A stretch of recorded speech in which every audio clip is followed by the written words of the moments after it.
Hello, everyone. I'm going to be reading Inspired Evidence, a daily devotional book written by Bruce Malone and Julie Von Vett. Today's January 29, and I'm going to read the reading. The page is inspired by paleontology. So let's see what this says. The biggest problem for evolution is still the sudden appearance of every basic body structure, suddenly and without transition. This fact of science clearly places the theory of evolution in the category of faith rather than science. Furthermore, it is a faith that flies in the face of the evidence rather than acknowledging the evidence.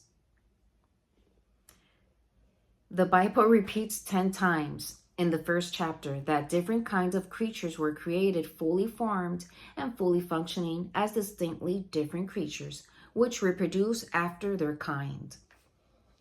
Thus, we would expect distinctly different types of creatures to be found in the rock layers of our planet, exactly what we find. Yet the creativity of the designer should also be apparent because today there is an enormous variety seen within each given kind of creature. This is exactly what the fossil record shows. If evolution is true, some simple single-celled form of life must have somehow slowly been transformed into every other form of life. How does one go from a bacterium to coral and leave no evidence of the transformation? What? Where are all the in-between creatures? How do you slowly transform a single cell to a starfish, sponge, clam, trilobite, nautiloid, seaweed, fish with backbone, all without leaving any transition? What? That's a good point. We think about the big animals, but what about all these little things? I don't see no evidence of the evolution of a sponge or a starfish. I can think of sand. Lots of little grains of sand formed the sponge with some type of bacteria that made it soft, so it transformed it into a sponge instead of a block. I don't know. Let's read the scripture. The scripture verse. Quote. I say quote, but I mean verse. Oh my God. How many videos have I said that in? It's Proverbs 14, 12, 15. There is a way which seemeth right unto a man, but the end thereof are the ways of death. The simple believeth every word, but the prudent man looketh well to his going. Oh, that's a good one. Food for thought, food for thought. Yeah, that's all. That concludes the reading of the day.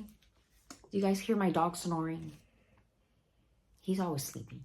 He's an old man though. He's got that right. I was gonna tell you guys about, I was just done listening to this song by an artist called Ricardo Montaner. He's from Argentina.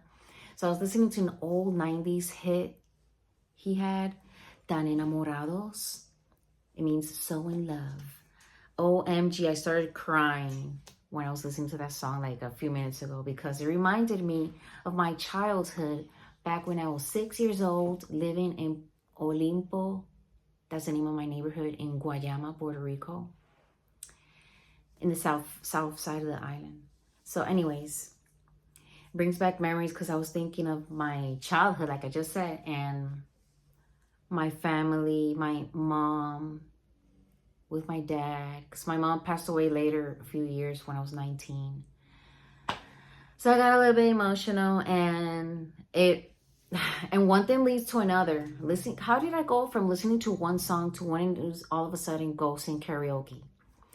And the song I want to sing in karaoke is Tan Enamorados by Ricardo Montaner. But yeah. I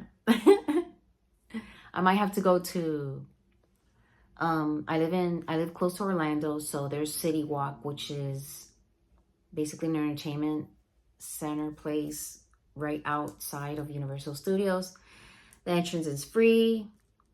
You just got to pay for parking, and there's a bunch of restaurants and clubs. So anyways, there's this one club that all they do is karaoke. I might have to go visit them and show off my skills. I sound pretty good, I think. No. Anyways, yeah, I have my coffee and so busy. I need to de-stress. But you know what? Drinking coffee is not the right answer. It actually causes more anxiety. So I gotta switch to decaf. That's boring. Anyhow, God bless you guys, and I'll be back reading the book again tomorrow. Have a great day. Bye.